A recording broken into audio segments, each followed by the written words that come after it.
তো hello everyone, দেখতে পাচ্ছ আজকের মার্কেটে কি কি মাছ এনেছি। তো কাতল হবে, জিন্দা জিন্দা কাতল নকাল, দেখো পুরো জিন্দা জিন্দা 3 পিসে 8.5 কিলো মাল হবে।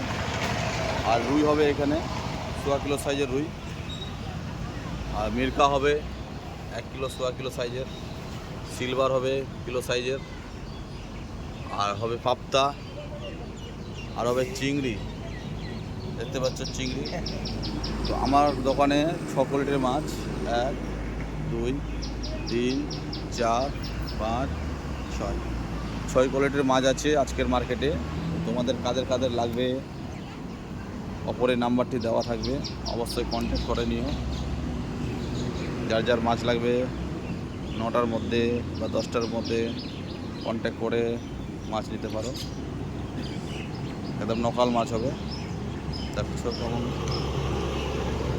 সারা দিচ্ছে মাছে।